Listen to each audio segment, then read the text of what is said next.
Hey everyone.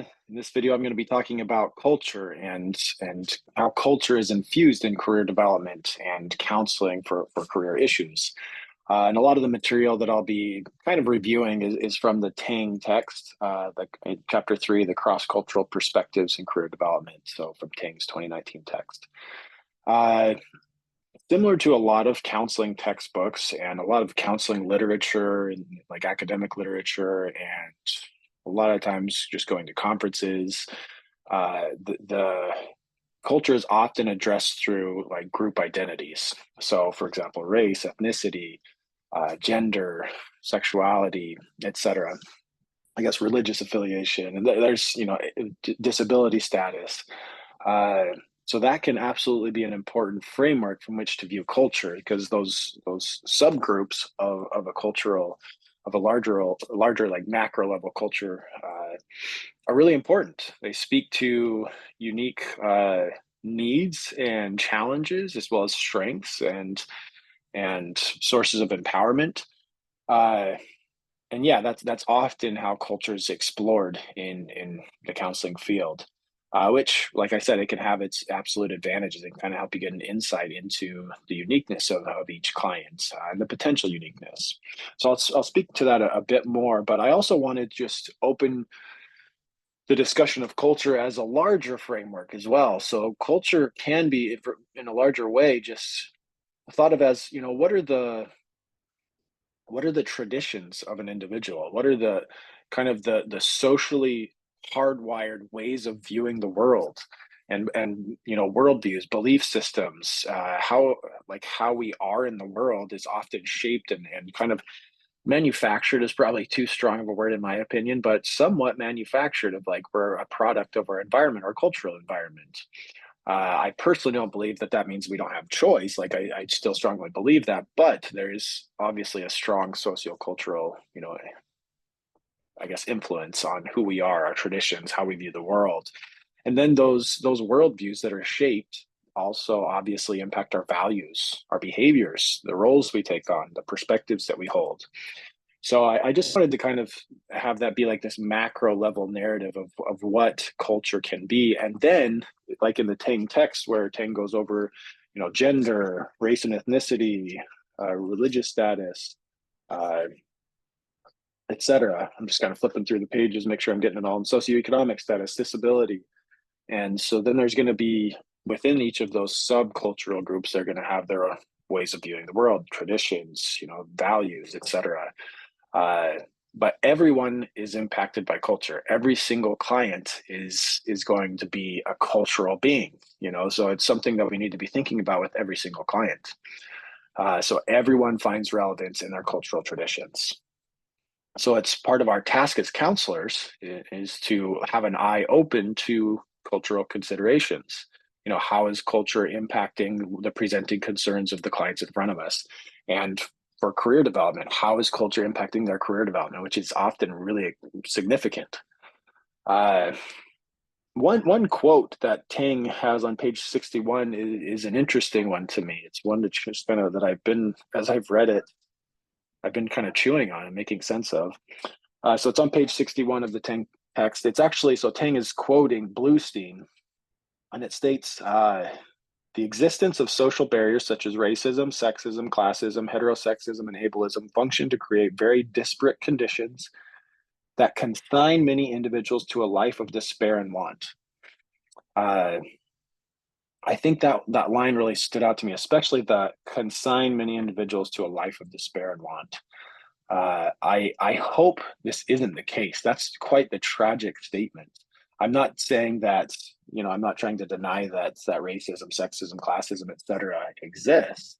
But a part of our role is to help clients not feel consigned to that, I guess, socially scripted in a negative way, this discriminatory, social script or cultural script, that they're not consigned to live in that space forever.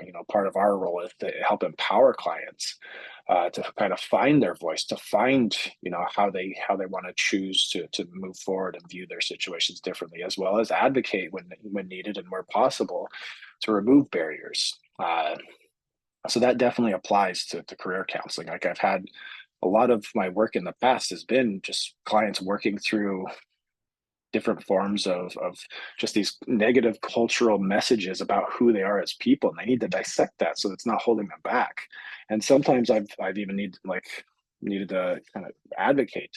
So for example, one student group when I was working for Idaho State University, uh, they were experiencing some really negative messages about their ethnic identity, that they felt like they're receiving messages from professors that like are really kind of condescending to who they are from their ethnic group. So I was able to basically do a focus group with this group of students and kind of talk to them of like what it feels like to be on campus, and what messages, negative messages that they're receiving, and what supports could be changed to better support them. So that's one quick example of how advocacy could work, is just helping people find their voice and like listening.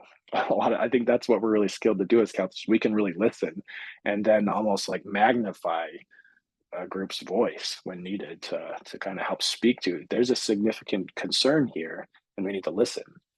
Uh, so, anyways, that's I guess I disagree somewhat with Bluestein that it doesn't necessarily have to consign many individuals to a life of despair. It's almost just like there's no hope. You're there, you're consigned, you're done. You're in a life of despair and want.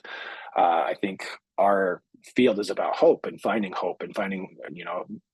ways to remove barriers. So, anyways, I just wanted to kind of place that, like, sure, that we can feel consigned to like a certain state of like a life of despair, but part of our work is to help clients find ways to remove those barriers and move forward. I guess I'm doing this to like say shift out of that mindset to find a pathway forward. So with that being said, I'll leave it to Tang to kind of describe, and because many often kind of go into the specifics of different cultural groups and their experiences in career development. Uh, but what Tang's text can do is we can't assume that every group, like, so for example, uh, when Tang's talking about different race and ethnic groups, so for example, African Americans or Asian Americans, we can't assume that that information that Tang talks about is going to apply to, let's just say, Asian Americans. So we can't assume that, okay, because it says this in a textbook about, Asian Americans and how career development might look like for them, that that's going to apply to every single Asian American. It might be a larger norm that's likely common. So we need to know about that as counselors to kind of have a frame of reference of what things could look like for the clients when they enter our door. But then we also need to listen for the in-group differences, the uniqueness within the group. So we might have a client who comes from an Asian, American background, who connects with some of the general norms that the text talks about, but then they could really differ in other ways, and that's okay. So I guess there's this tension that we need to hold of like doing some homework of what group norms could look like, as well as being open to individual forms of cultural expression. I guess just a few more thoughts as to wrap up this video, which I don't want to get too long in, but I really liked on page 76 of the Tang text. So Tang references some research by Barry.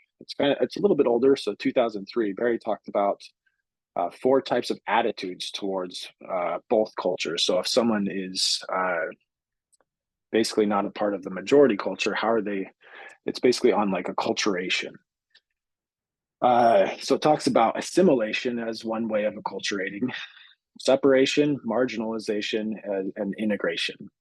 So clients might be in, especially those of minority culture, when they're kind of trying to acculturate, or what that acculturation process might look like, they might be in one of these 4 stages. I don't think this is an exhaustive list, but I think it gives some ideas of kind of how to empathize and try to think where clients might be. So the first is assimilation. So in the text, it talks about how, I guess to quote it, so clients in the assimilation stage are more inclined to acquire new cultural norms than retaining the traditional culture. So, for example, if it's a Mexican American, someone who is assimilating might be kind of leaving behind their Mexican culture and kind of taking on this new Americanized culture. And once again, not saying that's what people should do. It's just Barry's kind of saying that's what sometimes people do. They choose to leave behind a traditional culture and kind of assimilate into their new environment. Separation is another one. So separation is another stage where it's where the individual might be more inclined to retain their traditional culture than acquiring new culture. So it might be like this rejection of this new culture, like, no, I don't want to assimilate. I want to retain this cultural background that I'm coming from. So that's the separation. So I'm wanting to remain separate and keep my cultural identity separate from this new environment. Then marginalization. This one, I might have to dissect this one a little bit because I've seen it I've seen the impact for certain clients for sure. So marginalization, we hear this word about marginalization quite a bit, but in the context of this stage, it refers to not being interested in retaining traditional culture or acquiring the new culture.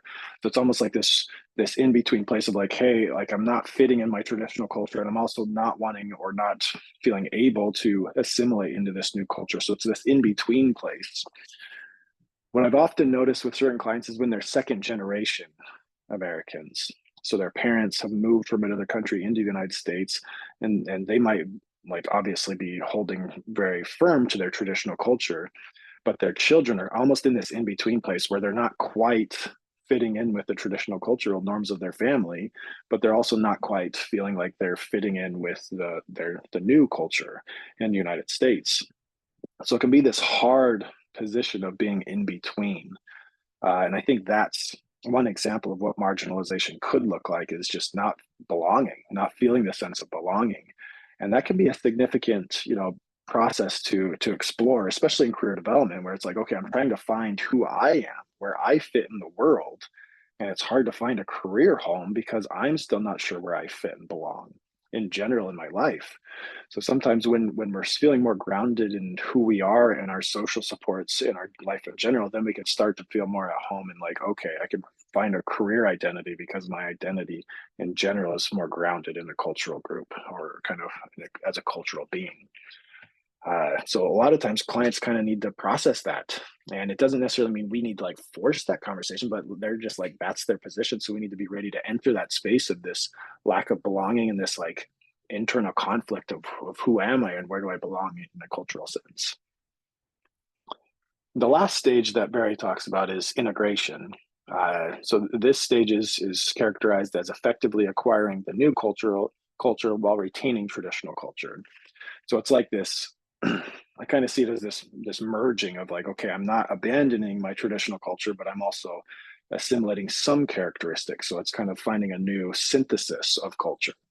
So those are four, I guess, stages of what assimilation could look like.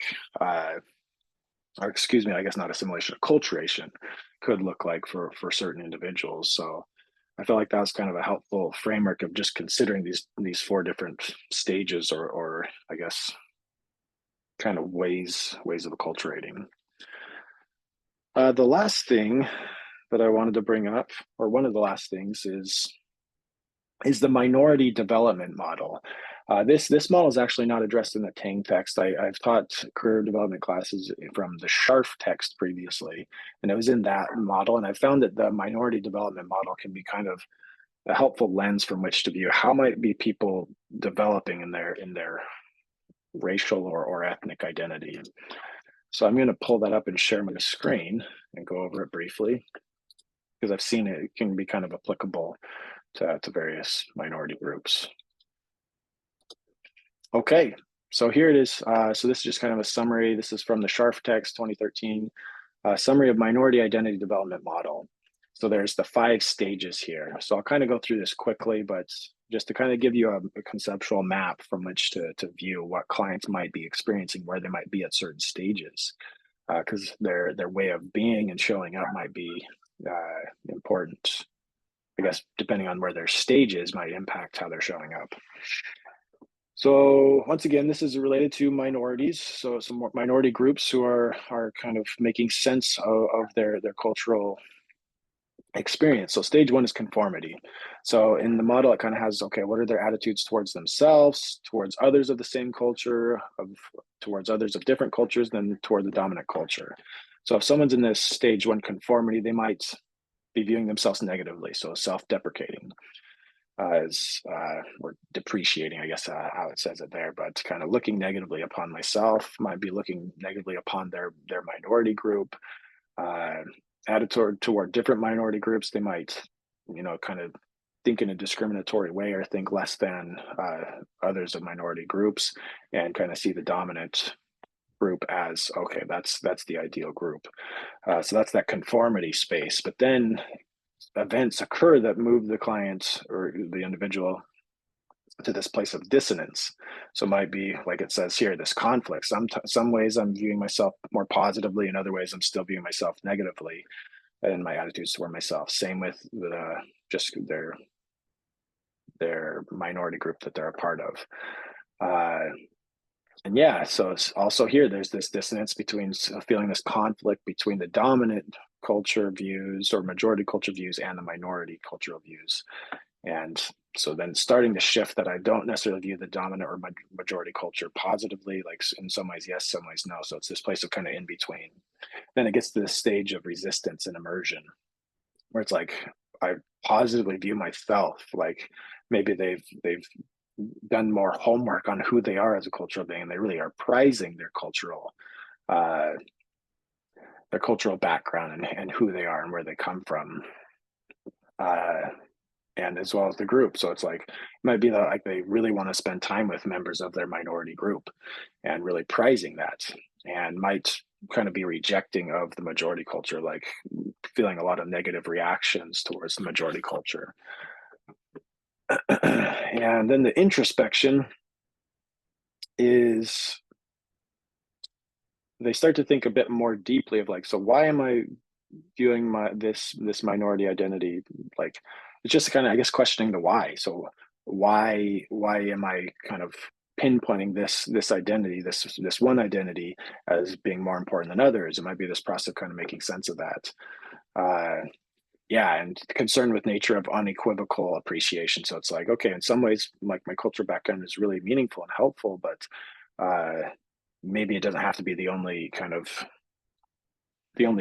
group uh, identity that's most important, or it's just one that's important. So, anyways, it's just kind of this way of questioning the resistance and the immersion as well as the distance and the dissonance in a bit more depth. And then concern with the basis for group depreciation. Maybe it's like, oh, so maybe the dominant culture, the people of the majority culture aren't always negative, and I don't have to view all negatively. So I think it's kind of finding more gray, finding more of an in between. And then stage 5 is the synergetic articulation and awareness. So it's I can view myself positively. I can see the group minority group positively. I can see other minority groups also positively. And with the majority culture, maybe I can kind of pick and choose and see when the certain elements of the majority culture are beneficial and helpful, and when others aren't. So that's selective appreciation. Uh, so as you can kind of see, it's like almost like this general model of conformity, not really having thought about like a pre-reflective belief, almost just like I've received a script of what I should believe based on the majority culture, and then events occur to where it's like, okay, I am starting to move from a pre-reflective state to more reflection and even more reflection, and then I can ground. It kind of gets to this place of like saying, okay, I can see people more honestly, more fully, and kind of tease out when there's positive or still negative experiences between group. Uh, so yeah, just a model, not necessarily the model, but it's just a model of kind of making sense of identity development. That was developed by Atkinson, Mortensen, and Sue. And I guess to finish with, I just bring up some of these models because there's a lot of different models for career development and counseling in general of how do we fulfill the ethical charge to practice with multicultural competence. That's an ethical requirement that we need to consider multiculturalism. A lot of counselors and textbooks now are really aligning strongly with the multicultural and social justice counseling competencies. And that's a model that many find, you know, kind of find grounding and traction is from to kind of find some competence. I don't resonate with it fully. I think there's some of the codes and principles of it that don't really resonate with me fully, and that's okay. I kind of connect with the multicultural counseling competencies, and some of the development models kind of really inform my counseling work a bit more. And the reason why I bring that up too is that we just need to find models that help guide us to practice with multicultural competence. And no one model has to be the model we use. But even like ACA has endorsed the multicultural and social justice counseling competencies, but the ACA Code of Ethics doesn't require that it must be used or that one model must be used over others. There's a lot of important models out there that we can kind of find that help give traction to our work. So I think that's part of our charge as counselors and helping professionals to really think through culture and have an eye for culture and have models that help support us to help our clients ultimately. So with that being said, I'll wrap up this video, but if there are reactions or questions, happy to discuss them and be in touch about it. So thanks.